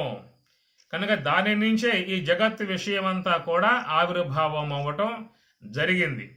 కనుక ప్రళయ సమయంలో మొత్తం లయమైపోయిన తర్వాత ఎక్కడ ఉంటుందయ్యా అని చెప్పనంటే అవ్యక్త తత్వం మాయలో ఉంటుంది. తిరిగి మళ్ళా బ్రహ్మకు పగలు రాగానే ఈ జగత్తంతా మళ్ళీ అవ్యక్తత్వం నుంచి ఆవిర్భావం అవుతుంది. కాబట్టి ఆ విషయమై భగవద్గీత 8వ అధ్యాయంలో స్వామివారు చెప్తూ అవ్యక్తాత్ వ్యక్తయః సర్వాః ప్రభవంతి అహహ ఆగమే. అయితే మనం పంచీకరణ చెప్పినప్పుడు ఆ లయ విధానం చెబుతాం మనం. ఈ లయ విధానం చెప్పినప్పుడు పృథివీ తన గుణమగు గంధగుణముతో కూడా జలములో లయమయ్యను, జలము తన రసతన మాత్రతో కూడా అగ్నిలో లయమయ్యను, అగ్ని తన రూపతన మాత్రతో కూడా వాయువులో లయమయ్యను, వాయువు తన సురస్తన మాత్రతో కూడా ఆకాశంలో చేరిపోయాను, ఆకాశం తన శబ్దతన మాత్రతో కూడా అహంకార తత్వమునందు లయమయ్యను, అహంకార తత్వము మహత్తత్వములో లయమయ్యను, మహత్తత్వము అవ్యక్తత్వములో లయమయ్యను అని చెప్పుకుంటూ వెళ్తాం మనం. అవ్యక్త తత్వము అనే చూడకపోయిన తర్వాత గురుడు తన అష్టమస్తక సంయోగము చేత లోన ఉన్న అజ్ఞానమును తొలగింపజేయగా, మరి లోన ఉన్నటువంటి ఏ యొక్క జీవుడు అనాదిగా ఉన్నాడో ఈ జీవుడు అనేటువంటి ఆ జీవుడు అవిద్య పోవడం కారణముగా జీవత్వం తొలగిపోయి బ్రహ్మము అయినట్లుగా ఈ అవ్యక్త తత్వం కూడా తొలగిపోగా శబల బ్రహ్మ అనే పేరు పోయి శుద్ధ బ్రహ్మం మాత్రమే ఉండెను అని మీరు బహుశా ఇని ఉంటారు పంచీకరణలో. మీరు పంచీకరణ ఇప్పుడు ఇని ఉంటే మీకు ఎన్ని కూడా మాటలు మీకు వస్తాయి. స్వామివారు మనకి పంచీకరణలో ఈ మాటలు రాశారు.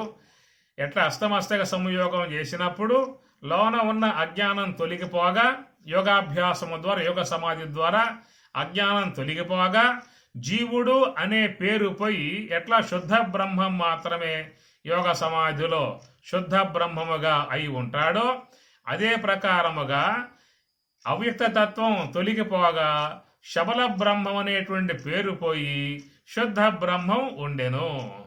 ఇది లయ చింతనలో చివరికి శుద్ధ బ్రహ్మం మాత్రమే ఉండెను. అనగా శుద్ధ బ్రహ్మము నుండి ఆరంభం చేస్తాం పంచీకరణ. శుద్ధ బ్రహ్మము శబల బ్రహ్మమయ్యను, శబల బ్రహ్మం నుండి అవ్యక్తత్వం పుట్టాను, అవ్యక్తత్వం నుంచి మహత్తత్వం పుట్టాను, మహత్తత్వం నుంచి అహంకారతత్వం పుట్టాను. ఇట్లా లయంలో చెప్పుకొస్తాం కదా. ఈ చెప్పుకొచ్చినప్పుడు ఈ లయ చింతన వచ్చినప్పుడు ఇది సృష్టి చింతనలో ఇట్లా చెప్పుకొచ్చాము. లయ చింతన చెప్పినప్పుడు అహంకార తత్వం మహత్తత్వం లయమయ్యను, మహత్తత్వం అవ్యక్తత్వం లయమయ్యను, అవ్యక్తతత్వం అని చెప్పినప్పుడు మరి అవ్యక్తత్వం తొలగిపోగా శబల బ్రహ్మ అనే పేరు పోయి శుద్ధ బ్రహ్మము ఉండెను అనే మాట మనం ఒక బోధ సౌకర్యార్థముగా చెప్పుకునేటువంటి అంశం. అంతవరకే బోధ సౌకర్యార్థమై శబల బ్రహ్మ అనే పేరు పోయి శుద్ధ బ్రహ్మము ఉండెను అనే మాట వాడతాము. ఇది కేవలం మనకి బోధ సౌకర్యార్థముగా చెప్పేటువంటి మాట. కాబట్టి శబల బ్రహ్మ అనే పేరు పోయి శుద్ధ బ్రహ్మం మాత్రమే ఉండెను అనేటువంటి మాట మనము ఏమి వ్యష్టిలో చెప్పుకునే అవకాశం ఉన్నది కానీ సమిష్టిలో చెప్పుకునే అవకాశం మాత్రం లేదు. అది గ్రహించాల్సిన అంశం. కాబట్టి వ్యష్టిలో చెప్పుకునే అవకాశం ఉండుట, సమిష్టిలో చెప్పుకునే అవకాశం లేకుండుట అనే అంశాన్ని మీకు శుద్ధంగా చెప్పటానికి చేసిన ప్రయత్నంలో భాగమే భగవద్గీత 15వ అధ్యాయం పురుషోత్తం ప్రాప్తి యోగములో అక్కడ చెప్పుకొస్తూ ఏమంటాడని చెప్పనంటే ద్వావిమౌ పురుషవు లోకే చరశ్చాక్షర ఏవచ చర సర్వాణి భూతాని కూటస్థ అక్షర అని చెప్పని అంటాడు. అనగా జీవుడి యొక్క విషయం వచ్చినప్పుడేమో క్షరహ సర్వాణి భూతాని, క్షరహ అంటే జీవత్వం తొలగింపజేసుకోవచ్చు. గురుదేవుని అనుగ్రహముతో సోహంభావ ధ్యానముతో నివృత్తి మార్గంలో పయనించి అజ్ఞానాన్ని పోగొట్టుకుని స్వరూపభావాన్ని పొందే అవకాశం సౌలభ్యము జీవుని యందున్నది కాబట్టి, జీవత్వం తొలగిపోయే అవకాశం ఉన్నది కాబట్టి క్షరహ అన్న పదం వాడటం జరిగింది. కానీ ఈశ్వరుని యొక్క విషయంగా వచ్చినప్పుడు అక్షరహ అని చెప్పి అన్నారు. కాబట్టి అక్కడ ఆ అక్షరహ అనే పదం వాడాలి. అక్కడ నా క్షరం అక్షరం, అది చెడిపోయేది కాదు, అది ఉండాలి. ఈశ్వరుడు ఉండాలి, ఆయన ఉంటేనే సమస్త జీవులు కూడా తిరిగి మరలా వాళ్ళ అపేక్షలు పొందే అవకాశము ఏర్పడుతుంది. కనుక జీవుల్లాగా ఈశ్వరుడు కూడా, జీవుడు చెరుడు అని చెప్పినప్పుడు ఈశ్వరుడు కూడా చెరుడు అనే మాట వాడినట్లయితే సమస్త జీవులకు వాళ్ళ కర్మలు అనుభోక్తవ్యముగా వచ్చే అవకాశం లేకుండా పోయే అవకాశం ఏర్పడుతుంది. ఆ విధముగా పోవటాన్ని ఏమంటారని చెప్పానంటే కృత ప్రణాశ దోషము, అకృతాభ్యాగమ దోషము, ఈ రెండు వచ్చే అవకాశం ఏర్పడుతుంది ఈశ్వరుని యందు చరహ అనే పదం వాడటం కారణముగా. కాబట్టి ఈ అంశాలు కొంచెం మనసుకు వచ్చేట్లుగా మనం చెప్పుకోవాల్సి ఉంటుంది. మీకు ఇంట్రెస్ట్ వినాలనే అపేక్ష ఉంటే మాత్రం కొనసాగిస్తా. ఎందుకంటే మిమ్మల్ని ఇబ్బంది పెట్టి నేను ముందుకు పోయే అవకాశాలు లేవు. నాకున్నటువంటి గురుదేవుడు ఇచ్చినటువంటి యొక్క ఏదో పదాలు, స్వామివారి పదాలు, నా పదాలు కావు, ఇవన్నీ కూడా స్వామివారి పదాలే, ఆయన వాడుతున్న పదాలే. అయితే ఇవన్నీ కూడా సులభముగా మనస్సుకి గ్రహించడానికి అవకాశం కాకుండా ఉండే అవకాశం ఉంటుంది. మనస్సు పెడితే తప్ప అర్థమయ్యేటువంటివి కావు. ఇవన్నీ కూడా ఇంట్రెస్ట్ మీద సాగే ఈ విధానం తప్ప లేకుంటే మాత్రం ముందుకు పోయే అవకాశం ఉండదు. మన ప్రశ్నోపనిషత్తులో ఆయన ఈ ప్రశ్న సృష్టి యొక్క సంబంధమై నిర్మాణ విధానాత్మకములుగా ప్రశ్న వేశాడు. కాబట్టి ఆ ప్రశ్నకు జవాబుగా మనం రావాలని చెప్పనంటే మన సృష్టి యొక్క అంశాన్ని తీసుకోవటం జరిగింది. కనుక వాటి విషయాలు మనం విన్నట్లయితే బాగా అవగాహనకు వచ్చే అవకాశము ఉంటుంది. అది రేపు మళ్ళా కొంచెం దీని విషయం మీదే చెప్పుకునే ప్రయత్నం చేద్దాం. అది మీ యొక్క అపేక్షను బట్టి, మీ యొక్క ఆసక్తిని బట్టి, మీ ఇంట్రెస్ట్ను బట్టి. అది ఓం సహనా భవతు సహనౌ భునక్తు సహ వీర్యం కరవావహై తేజస్వినావధీతమస్తు మా విద్విషావహై. ఓం శాంతి శాంతి శాంతి. హరి ఓం తత్సతు. శ్రీ గురుభ్యో నమః. హరి ఓం. ప్రియాత్మ స్వరూపులారా, సత్సంగ మహిమ మనం చెప్పుకోవడం జరుగుతూ ఉన్నది. సత్సంగం చాలా గొప్పది, తాత్విక సంబంధ విచారణ కాబట్టి మహాత్ములు, ఋషీశ్వరులు, యతీశ్వరులు, వేదములు, భగవద్గీత, బ్రహ్మసూత్రాదులు, శంకరాచార్యుల వారు, అనేక మంది మహాత్ములందరూ కూడా ఉన్నత స్థాయిల్లో భావించి చెప్పుకొచ్చినటువంటి యొక్క అంశాలు కాబట్టి ఈ సత్సంగ పుణ్యం అనేటువంటి అంశాన్ని మనం రోజు కూడా మన ఆశ్రమ సభ్యులు, సత్సంగ సభ్యులు, వాళ్లకు ఒక కుటుంబ క్షేమం, కుటుంబ సంతోషం, అందరూ కూడా బిడ్డలందరూ కూడా ఆరోగ్యముగా ఉండాలి అనేటువంటి విధానంలో సత్సంగ పుణ్యదానము అనేటువంటి విషయంగా మనం చెప్పుకుంటూ ఉన్నాము. మరి మనకి ఆశ్రమ అధ్యక్షులతో ఆరంభం చేసుకున్నాము. తర్వాత ఆశ్రమ ఉపాధ్యక్షులుగా ఉన్నటువంటి వాళ్ళకు ముందు మనం ఆశీర్వాదం కూడా ఇవ్వటం అనేటువంటిది మంచిది. ఆశీర్వాదం ఎప్పుడు ఉండాలి, ఆశీస్సులు ఎప్పుడు ఉండాలి.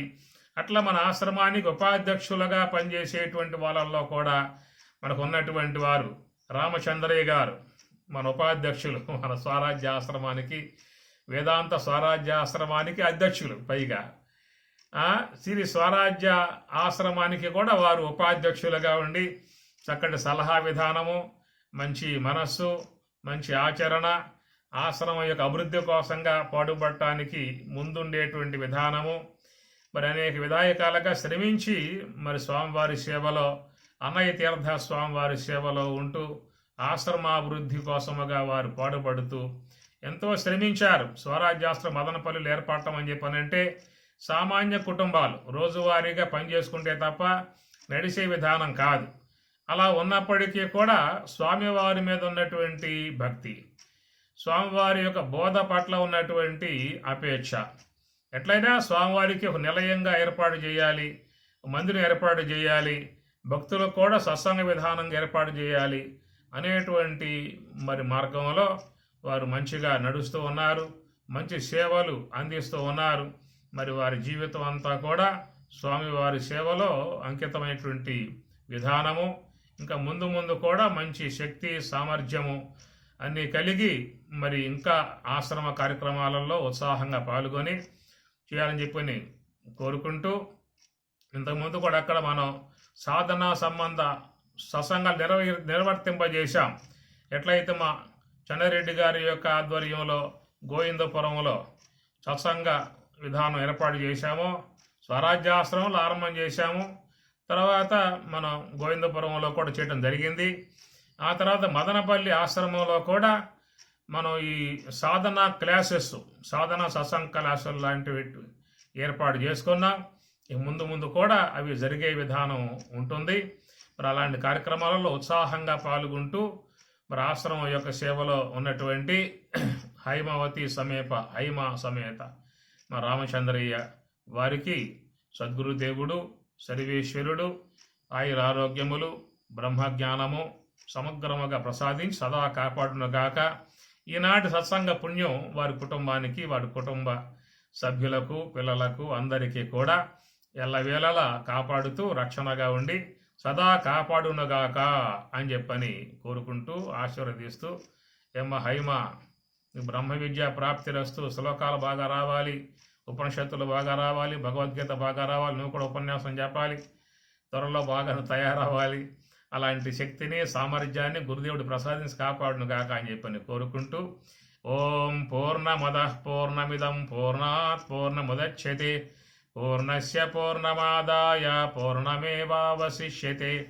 ఓం శాంతి శాంతి శాంతి. హరి ఓం తత్సతు. శ్రీ గురుభ్యో నమః. హరి ఓం.